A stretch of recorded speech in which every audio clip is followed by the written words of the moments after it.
الحمد لله رب العالمين الرحمن الرحيم مالك يوم الدين إياك نعبد وإياك نستعين اهدنا الصراط المستقيم صراط الذين أنعمت عليهم غير المغضوب عليهم ولا الضالين.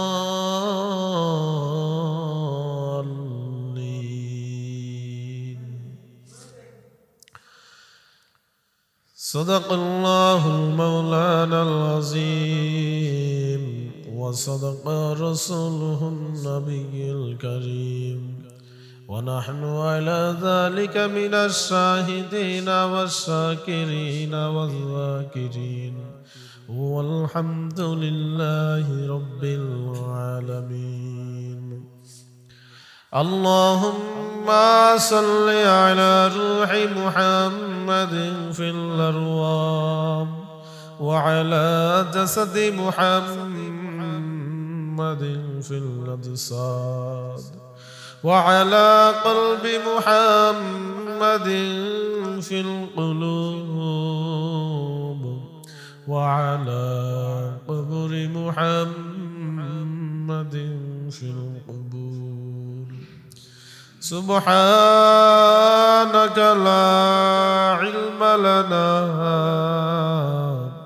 إلا ما علمتنا إنك أنت العليم الحكيم.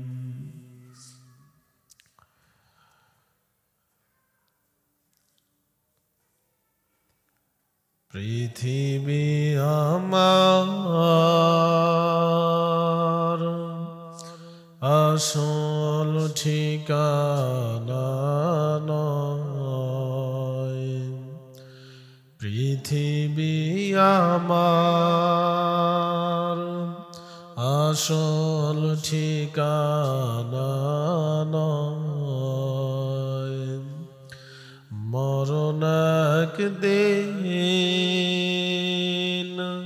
মুছে দেবে সকল রঙিন পরিচয়, পৃথিবী আমার আসল ঠিকানা নয়।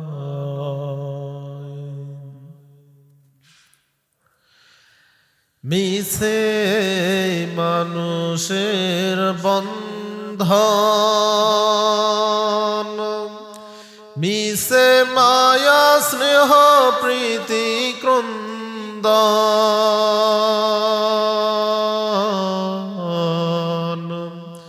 মিছে মানুষের বন্ধন, মিছে মায়া স্নেহ প্রীতি ক্রন্দন, মিছে জীবনের রং ধনু সাত রং, মিছে দুদিনের অভিনয়, পৃথিবী আমার আসল ঠিকানা নয়। মরণ একদিন মুছে দেবে সকল রঙিন পরিচয়, পৃথিবী আমার আসল ঠিকানা নয়।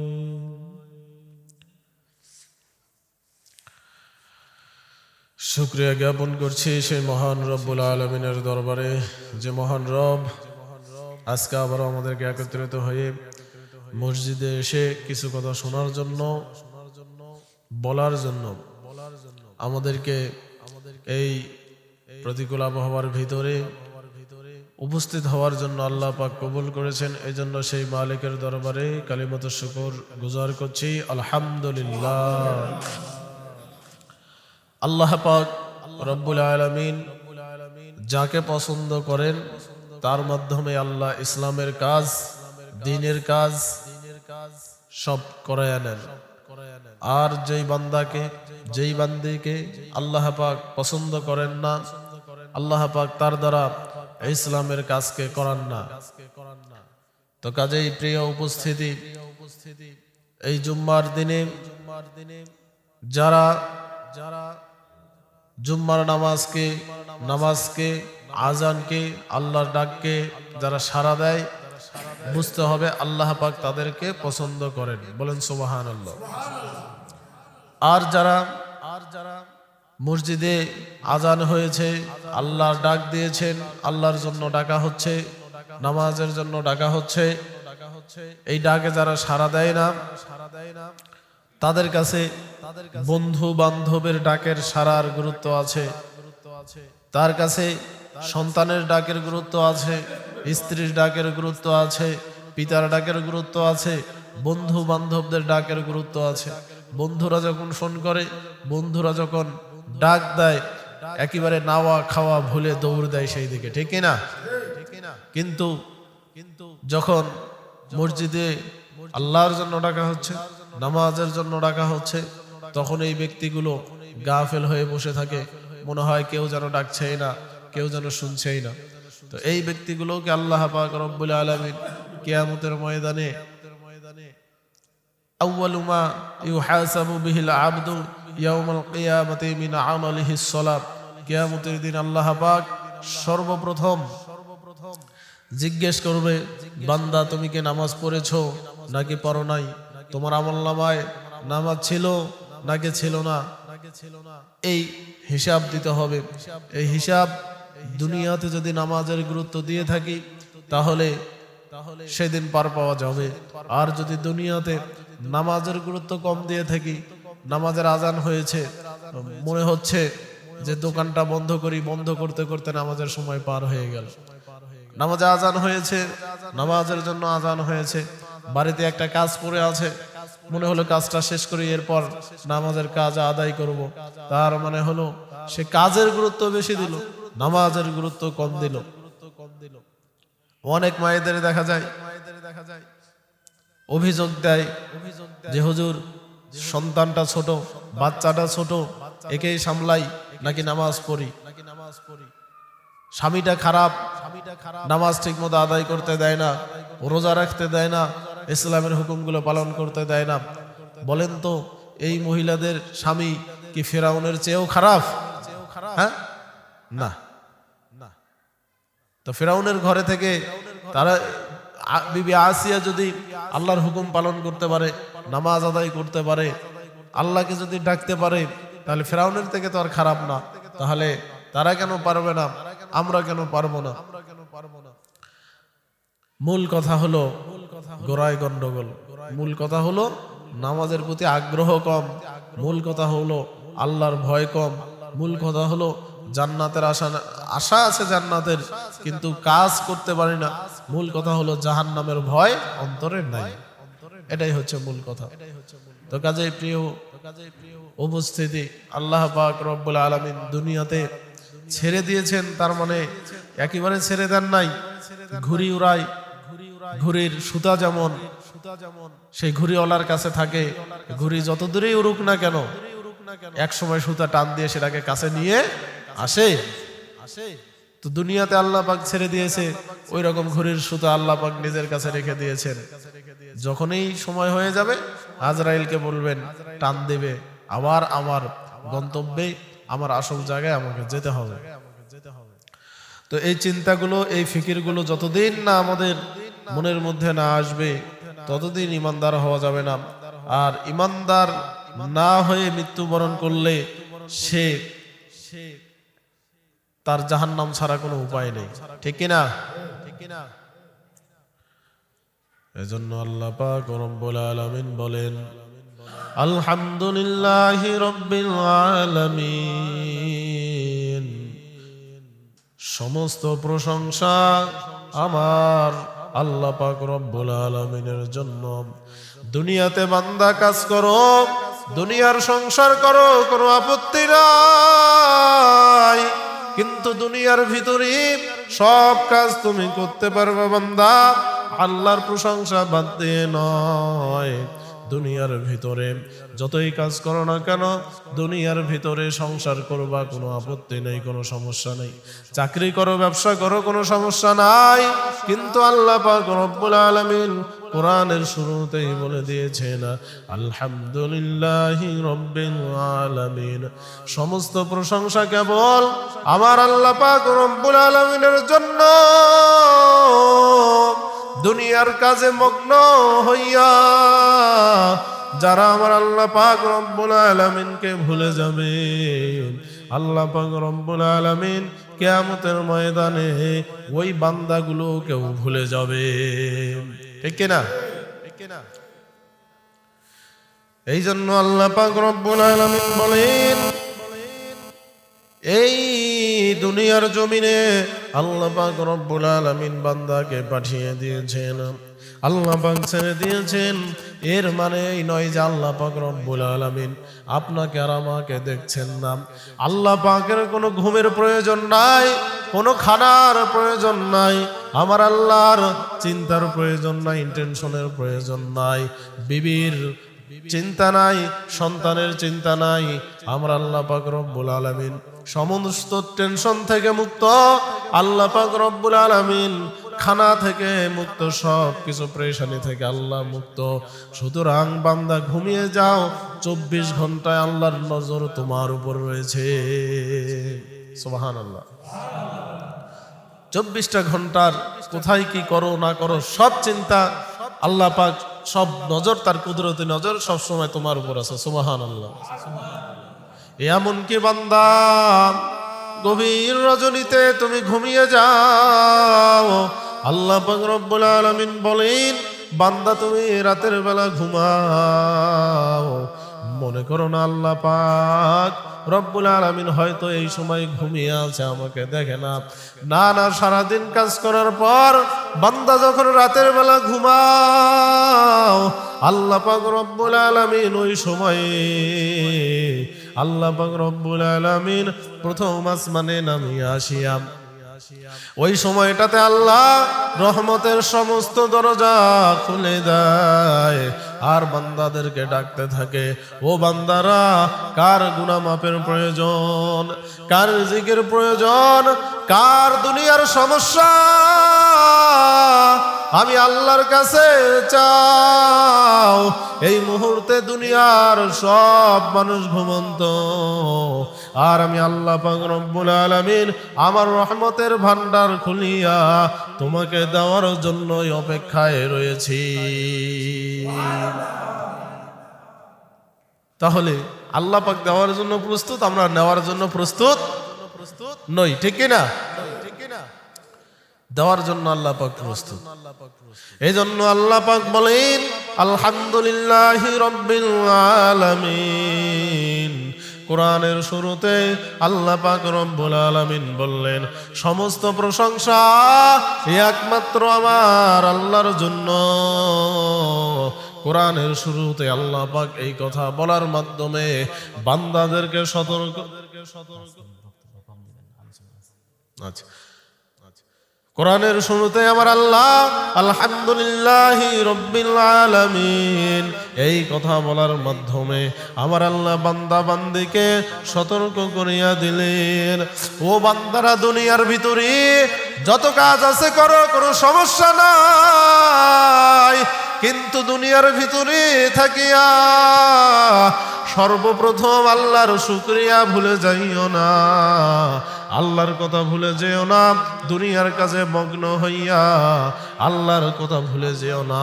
এই জন্য আমার আল্লাহ কোরআনের শুরুতেই আলহামদুলিল্লাহি রাব্বিল আলামিন বলিয়া তার প্রশংসার কথা বলেছেন। এটা জোরে বলেন সুবহানাল্লাহ। তো কোরআনের শুরুতে আল্লাহ পাক এইভাবে সূরাতুল ফাতিহায় আল্লাহ পাক তার প্রশংসার কথা বললেন। এরপরের আয়াতে আমার আল্লাহ আর রহমানির রহিম, আল্লাহ পাক বান্দার উপর দয়াময় এবং করুণাশীল। আল্লাহর মতো দয়াবান কেউ নাই। দুনিয়ার দিকে তাকায়া দেখো, যেই বান্দা নামাজ পড়ে না, আল্লাহ পাক কোনোদিন তার রিজিক বন্ধ করে নাই। যেই বান্দা নামাজ পড়ে না, আল্লাহকে গালি দেয়, রাসূলকে গালি দেয়, যেই বান্দারা আমার আল্লাহর হুকুম মানে না, আল্লাহ পাক রব্বুল আলামিন রাগ করিয়া অক্সিজেন বন্ধ করে দেন নাই। কোন ইমানদার, কোন কাফের দুনিয়াতে বলতে পারবে না আল্লাহ পাক রব্বুল আলামিন দুনিয়ার ভিতরে আমি নামাজ পড়ি না জন্য আমাকে অক্সিজেন কম দিয়েছে। কোন ইমানদার বলতে পারবে না দুনিয়াতে আমি নামাজ পড়ি আল্লাহ আমাকে অক্সিজেন বেশি দিয়েছে। আল্লাহর মতো দয়াবান রহমানুর রহিম আর কেউ নাই। এই জন্য আল্লাহ দুনিয়াতে বান্দার উপর রহম করেছেন আর রহমানির রহিম। আল্লাহ পাক রব্বুল আলামিন বলেন, আল্লাহর মতো দয়াবান আর করুণাময় দুনিয়াতে কেউ নাই। এই জন্য আল্লাহ দুনিয়াতে বান্দা বান্দি তোমাদেরকে আল্লাহ ধরবে না। দুনিয়ার ভিতরে নামাজ না পড়লেও দেখার ক্ষমতা দেয়, নামাজ না পড়লেও শোনার ক্ষমতা আল্লাহ দিয়েছেন, নামাজ না পড়লেও অক্সিজেন আল্লাহ বন্ধ করে দেন নাই। আল্লাহ পাক রব্বুল আলামিন দুনিয়াতে তোমার উপর রহম করেছেন, কিন্তু আমার আল্লাহ কিয়ামতের দিন আল্লাহ পাক রব্বুল আলামিন কিয়ামতের দিন অবশ্যই ধরে বসবেন। কিয়ামতের দিনও আল্লাহর মতো দয়াবান দুনিয়াতে কেউ নাই। কিয়ামতের দিনও আমার আল্লাহ তার রহমান নামের গুণ দেখাবেন। আল্লাহ পাক রব্বুল আলামিন কিয়ামতের ময়দানে একজন বান্দাকে বলবেন, ও বান্দা, দুনিয়াতে কে আমল করেছো আমাকে দেখাও। দুনিয়াতে কত আমল তোমার আমলনামায় ছিল, আজকে আমি আল্লাহর কাছে প্রদর্শন করো, আজকে আমি আল্লাহকে দেখাও। দুনিয়ার ভিতরে কত আমল করেছিল আজকে আমাকে দেখাও। ওই বান্দা যখন আমলনামা খুলিয়া দেখাবে, ফেরেশতারা যখন বান্দার আমলনামা খুলে ফেলবে, আল্লাহ পাক রব্বুল আলামিন দেখবেন বান্দা একটা মাত্র নেকির জন্য জান্নাতে যেতে পারছে না। কয়টা নেকি? সবাই বলেন কয়টা নেকি? আওয়াজ দিতে হবে, কয়টা? এই একটা মাত্র নেকির জন্য বান্দার জান্নাতে যাওয়ার উপায় নাই। আল্লাহ পাক রব্বুল আলামিন ওই বান্দাকে বলবে, ও বান্দা যাও যাও, দুনিয়ার ভেতরে যাদের মায়ায় পড়িয়া আমি আল্লাহকে দুনিয়াতে ভুলে গিয়েছিলাম, দেখো তারা তোমাকে কেউ একটা নেকি দিতে পারে কিনা। এবার ওই আল্লাহর বান্দা মার কাছে দৌড় দেবে একটা নেকির জন্য, মা নেকি দিতে রাজি হবে না, বলবে তোমাকে আমি চিনি না, দুনিয়াতে কোনোদিন তোমাকে দেখি নাই। বাবার কাছে দৌড় দিবে, বাবাও সেদিন পরিচয় দেবে না। বাবা বলবে দুনিয়াতে তোমাকে আমি কোনোদিন দেখি নাই, দুনিয়াতে আমি বিবাহই করি নাই, তোমাকে আমি চিনি না, একটা নেকি তোমাকে আমি আজকে দিতে পারবো না। আল্লাহর বান্দার মনটা এবার খারাপ, দৌড় দিবে স্ত্রীর কাছে, স্ত্রীকে গিয়ে বলবে, প্রাণের স্ত্রী, দুনিয়াতে তোমার জন্য কত কিছুই না করেছিলাম, দুনিয়াতে মাথার ঘাম পায়ে ফেলে তোমাদের জন্য কত কিছুই না আমি করেছিলাম, আজকে তোমার আমলনামা থেকে এই একটা নেকি আজকে আমাকে তুমি দিয়ে দাও। ওই একটা নেকি নিয়ে আজ আমি জান্নাতের ভিতরে যেতে চাই। তাকায় দেখো জাহান্নামের আগুন কত ভয়ঙ্কর।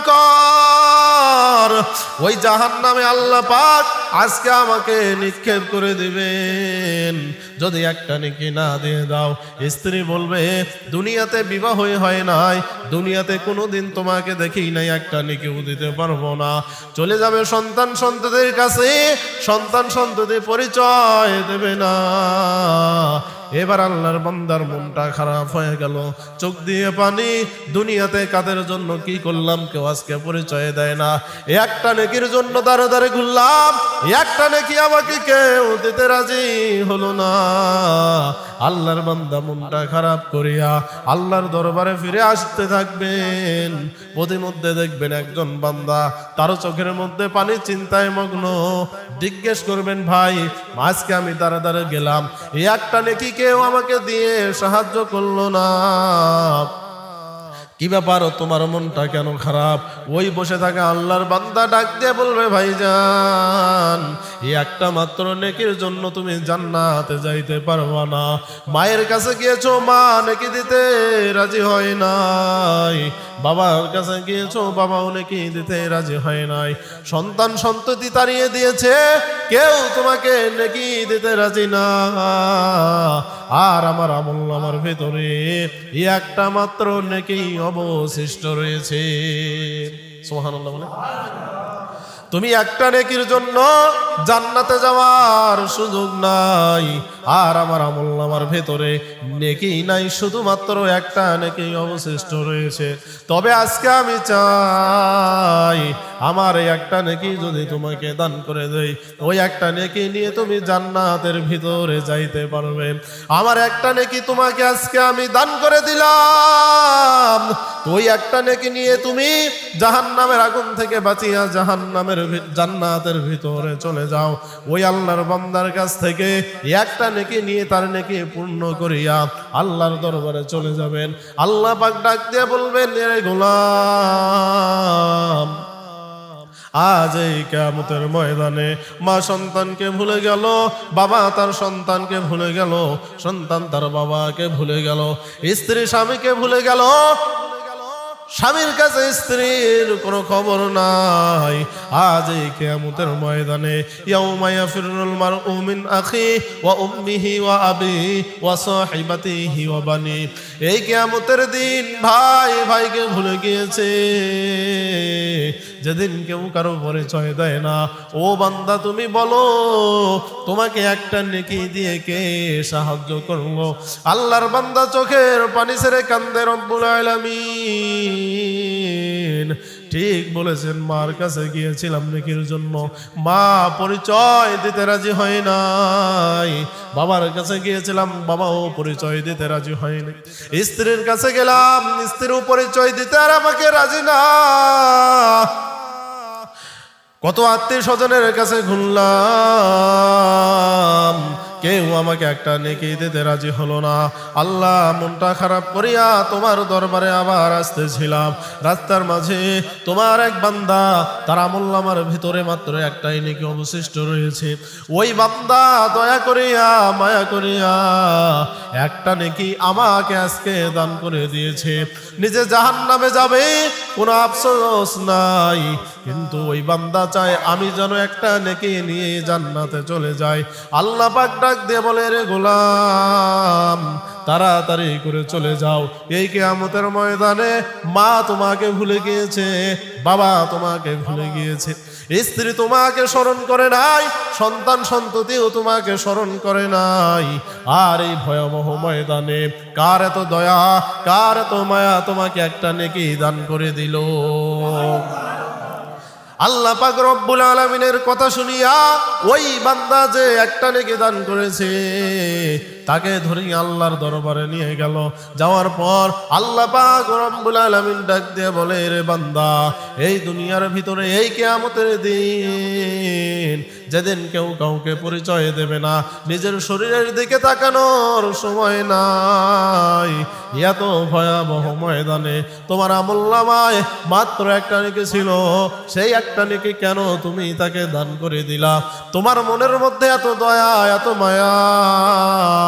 আল্লাহর বান্দা এবার আল্লাহকে ডাক দিয়ে বলবে, আল্লাহ দুনিয়ার ভিতরে ভালো কাজ তেমন করতে পারি নাই, মানুষ হিসাবে খারাপ ছিলাম না। আল্লাহ এই কিয়ামতের ময়দানে দেখলাম একটা নেকি নিয়ে আমি জান্নাতে যাইতে পারবো না। এই বান্দার একটা মাত্র নেকি কম। মার কাছে গিয়েছে, মা পরিচয় দেয় নাই। বাবার কাছে গিয়েছে, বাবাও পরিচয় দেয় নাই। আত্মীয় স্বজন কেউ পরিচয় দেয় নাই। ওই বান্দা জাহান্নামে চলে যাবে। আর আমার আমলনামায় মাত্র একটা নেকি, আমি তো এমনি জাহান্নামী। এই জন্য আমি চিন্তা করেছিলাম আমার এই ভাই যেন আমার নেকিটা পাইয়া জাহান্নামের আগুন থেকে বাঁচিয়া জান্নাতে যেতে পারে। এই জন্য দয়া করিয়া, মায়া করিয়া আমার ভাইকে আমি একটা নেকি দান করেছিলাম। আল্লাহ পাক ডাক দেয়া বলে, রে বান্দা, দুনিয়ার ভিতরে আমি আল্লাহ পাক রব্বুল আলামিন মায়ের সামনে একটা সন্তানকে যদি আগুনের মধ্যে ফেলানো হয়, ওই মায়ের অন্তরের ভিতরে যত মহাব্বত তৈরি হয়ে যায়, ওই মায়ের অন্তরের ভিতরে যত মহাব্বত, তার থেকে কোটি গুণ মহাব্বত আমি আল্লাহর কুদরতি অন্তরে বেশি আছে। ওইটুকু মহাব্বত নিয়া তোমার ভাইকে বাঁচানোর জন্য তুমি একটা নেকি তাকে দান করে দিয়েছো। এখন দেখো আমি আল্লাহর কত মহাব্বত, আমি আল্লাহর কত মায়া, আমি আল্লাহর কত এখন দয়া। এবার তাকে দেখো, ও বান্দা তুমি এখন কোথায় যাইবা?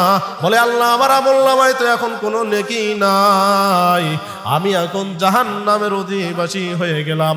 আল্লাহ পাক ডাক দেয়া বলে, রে বান্দা, সামনের দিকে লক্ষ্য করিয়া দেখো, যতদূর তোমার চোখ যায় ততদূর পর্যন্ত সব জাহান্নামীগুলোকে নিয়া তুমি জান্নাতের ভিতরে চলে যাও। আল্লাহর কত দয়া, কত মায়া, সুবহানাল্লাহ বলবেন না? দেখেন, একটা নেকি দান করেছে, তাকে আল্লাহ বলছে তোমার চোখ যত দূর যায়, আমি আল্লাহর দয়াটা এবার দেখো, চোখ যত দূর যায় সব নিয়ে জান্নাতের ভিতরে চলে যাও। আল্লাহর দয়া, আল্লাহর মায়া। এই জন্য আল্লাহ পাক বলছেন আর রহমানির রহিম, আর রহমানির রহিম। আল্লাহর মতো রহমানুর রহিম, দয়াবান করুণাময় আর কেউ নাই দুনিয়াতে। দেখেন, যে নামাজ পড়ে না, আল্লাহ পাক চাইলে ওর অক্সিজেন একটু বন্ধ করে দিতে পারতো। অক্সিজেনটা আল্লাহ তাআলার হাতেই রয়েছে, আল্লাহ পাক অক্সিজেন বন্ধ করে দেন নাই। কেন দেন নাই? আল্লাহ পাক তিনি রহমানুর রহিম, তার নাম রহিম, দয়ালু, মানুষের উপর দয়া করেছে দুনিয়াতে। এই জন্য অক্সিজেনটা ফ্রি করে দিয়েছে, পানিটা ফ্রি করে দিয়েছে আল্লাহ পাক রব্বুল আলামিন। দুনিয়াতে যেই জিনিসটা হইলে বান্দার, যেই জিনিসটা না হলে বান্দার চলার ক্ষমতা নাই, আল্লাহ পাক রব্বুল আলামিন দুনিয়ার ভিতরে সেই জিনিসটা বান্দার জন্য একদম ফ্রি করে দিয়েছে। বলেন সুবহানাল্লাহ। এবার 3 নম্বর আয়াতে আল্লাহ পাক রব্বুল আলামিন বলেন, সূরা ফাতিহার তাৎপর্য এত বেশি, গত সপ্তাহে আলোচনা করেছিলাম। এই একটা মাত্র আয়াত আলোচনা করতে সময়টা শেষ হয়ে গিয়েছিল। আর রহমানির রহিম এই আয়াতটার উপর সংক্ষেপে একটু কথা বলার চেষ্টা করলাম। আরো 1 ঘন্টা বলা যাবে, কোনো সমস্যা নাই। আল্লাহর আয়াতের তাৎপর্য শেষ হবে না। এর 3 নম্বর আয়াতে আমার আল্লাহ পাক রব্বুল আলামিন বলেন, মালিক ইয়াউমিদ্দিন, আমার আল্লাহ হলো বিচার দিবসের মালিক। বিচার দিবসের মালিক কে? কে? এটা জোরে কর না, কে? আল্লাহ। বিচার দিবসের মালিক আল্লাহ। আচ্ছা, চিন্তা হয় না আল্লাহ পাক রব্বুল আলামিন তিনি তো বলতে পারতেন যে আমি দুনিয়ার মালিক, আমি এই সমস্ত দুনিয়ার মালিক। আল্লাহ পাক তো এমনিই দুনিয়ার মালিক, ঠিক না? কিন্তু আল্লাহ পাক স্পেশাল ভাবে বললেন আমি বিচার দিবসের মালিক। এই কথাটা যে বললেন, তার মানে এই কথাটার মধ্যে গুরুত্ব আছে, কিছু ইঙ্গিত লুকিয়ে আছে। বলেন সুবহানাল্লাহ। বিচার দিবসের মালিক আমি ওই যে আমি যদি বলি এখানে আমাকে ছেলে এখানে আসছে, কেউ কটু কথা বললো, সে বললো ওই এলাকার মালিক কিন্তু আমি, তার মানে কিছু একটা বুঝাইলো আপনাকে, তাই না? কি বুঝাইলো? তার মানে ওখানে গেলে তোমার ক্ষমতা চলবে না। এই এলাকায় আসছে এই জন্য তুমি আমাকে এইরকম কথা বলছো, আমার এলাকায় গেলে তোমার খবর আছে, ওই এলাকার মালিক আমি। তার মানে সে কি বুঝাইলো? যে ওই এলাকায় গেলে তোমার বাহাদুরি ক্ষমতা চলবে না। তো আল্লাহ পাক কেন বললেন যে বিচার দিবসের মালিক? আল্লাহ পাক বান্দাকে বুঝাইয়া দিলেন যে দুনিয়াতে ক্ষমতা থাকবে, বাহাদুরি থাকবে, রাজা বাদশাহ মন্ত্রী মিনিস্টার যাই থাকো না কেন, দুনিয়াতে বিচার দিবসের ক্ষমতার একমাত্র একচ্ছত্র মালিক আল্লাহ পাক রব্বুল আলামিন। এটা আল্লাহ পাক বুঝাইয়া দিলেন। কারণ কিয়ামতের ময়দানে আল্লাহ পাক রব্বুল আলামিন তুদুনা শামসু ইয়াউমাল কিয়ামাতি মিনাল খল, আল্লাহ পাক রব্বুল আলামিন যখন বলবেন এর সূর্য মানুষের মাথার উপরে নেমে আয়, ওই সূর্যটা মানুষের মাথার উপরে নামিয়া তাপ দেওয়া শুরু করে দেবে। এমন তাপের যন্ত্রণায় মাথার চান্দে ফেটে মগজগুলো ভাতের ফেনার মতো টকবক করে মাটিতে পড়া শুরু হয়ে যাবে। ওই সময় জাহান্নামের আওয়াজ আল্লাহ পাক রব্বুল আলামিন একটা জাহান্নাম কিয়ামতের ময়দানের দিকে আসতে থাকবে। ওই সময় কে রাজা কে ফকির কারো কোনো হুঁশ থাকবে না, একটাই কথা হবে, ইয়া নফসি ইয়া নফসি, আল্লাহ আজকে আমাকে বাঁচাও। ওই সময়টাতে নবীরা পর্যন্ত আল্লাহর সামনে কথা বলার সাহস পাবে না, কারণ বিচার দিবসের মালিক আল্লাহ। যাই হোক, ওইদিকে কথা লম্বা না করি, কারণ এই সূরাটা শেষই করতে পারি না, আপনাদেরকে একটু যে শুরু থেকে শেষ পর্যন্ত শোনাবো। আর রহমানুর রহিম মালিক ইয়াউমিদ্দিন ইয়্যাকা না'বুদু ওয়া ইয়্যাকা নাস্তাঈন। আল্লাহ পাক বলছেন, আল্লাহ পাক বলে দিচ্ছেন যে ইয়্যাকা না'বুদু, যে বান্দা কার ইবাদত করো? আল্লাহর। কার ইবাদত? আল্লাহর। ইয়্যাকা না'বুদু, আল্লাহ তোমারই ইবাদত করি, ওয়া ইয়্যাকা নাস্তাঈন, এবং তোমার কাছে কি চাই? সাহায্য চাই। তাহলে সাহায্য করার মালিক কে? সাহায্য করার মালিক কে? আল্লাহ পাক রব্বুল আলামিন। বান্দা যখন আল্লাহর হয়ে যায়, আল্লাহ বান্দার হয়ে যায়। বলেন সুবহানাল্লাহ। বদরের প্রান্তরে 13 জন মুসলিম সৈন্য সহস্রাধিক কাফেরকে পরাজিত করেছিল। কার সাহায্যে? কার সাহায্যে? আল্লাহর সাহায্যে।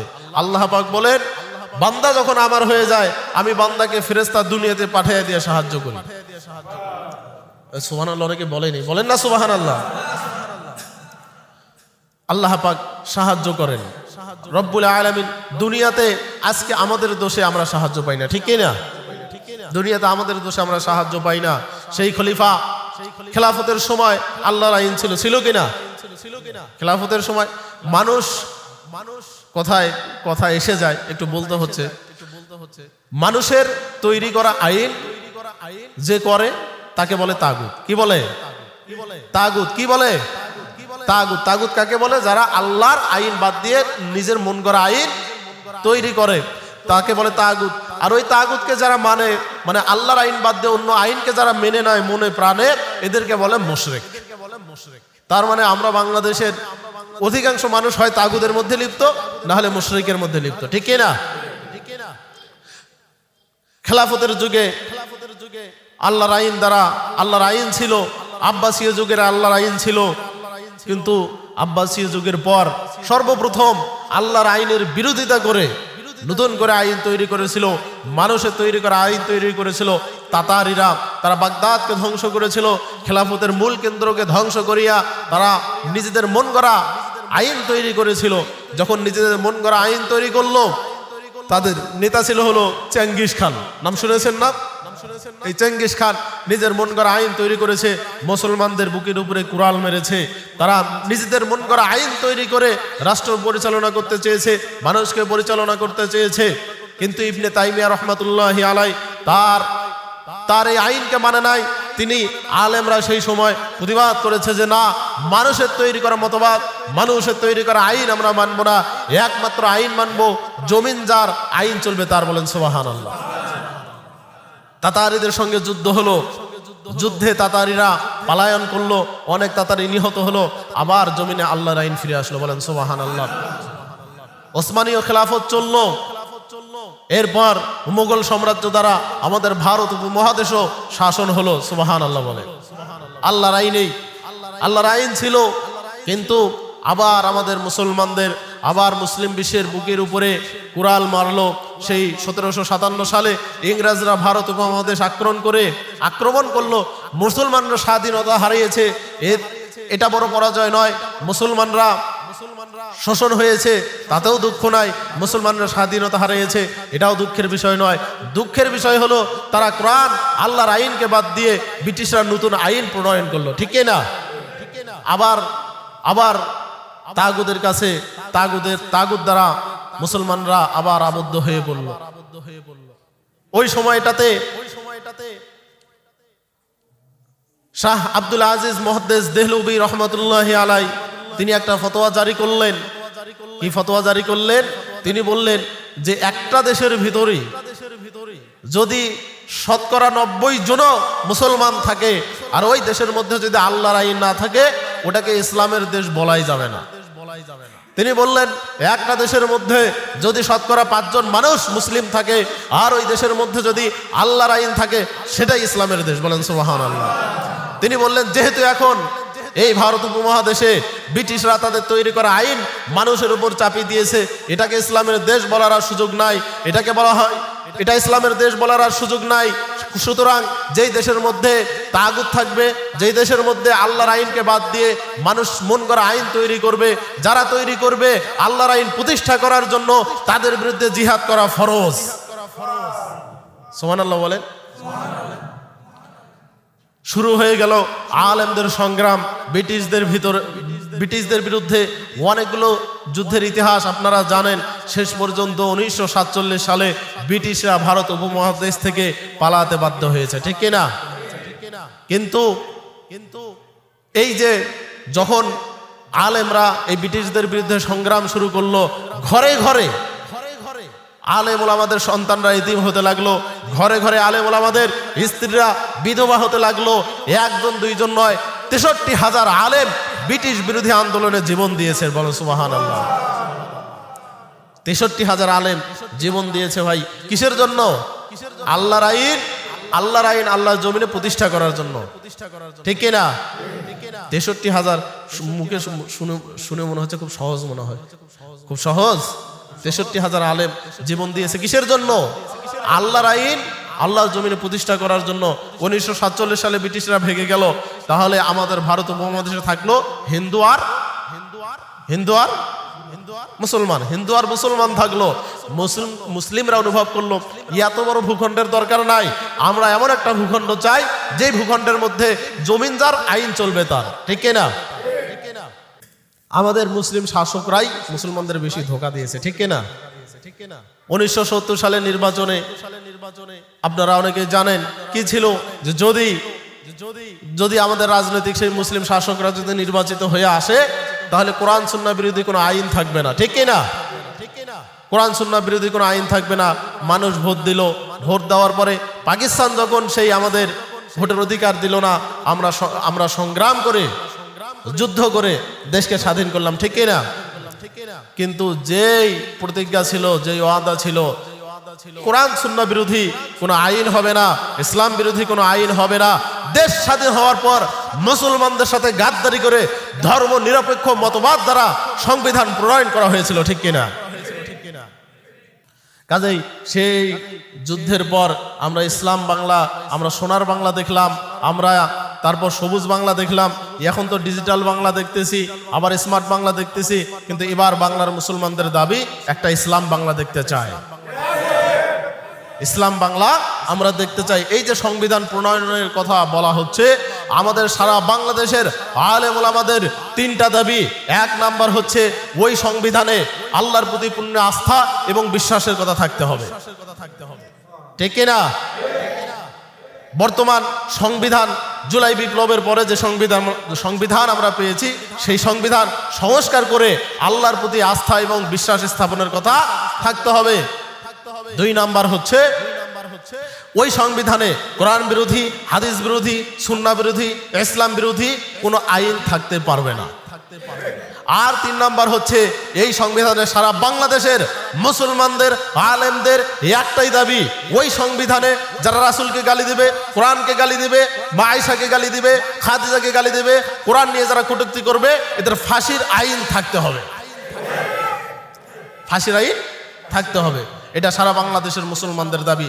আর যদি তা না করে বাংলার জমিনে ইসলামকে কায়েম করার জন্য, কালিমার পতাকা উড়ানোর জন্য, যদি জালেমকে বিদায় করার জন্য 2000 যুবকরা জীবন দিতে পারে, 2000 নয়, 2 লক্ষ নয়, 2 কোটি মুসলমান জীবন দিতে রাজি বাংলার জমিনে কালিমার পতাকা উড়ানোর জন্য, ঠিক কিনা?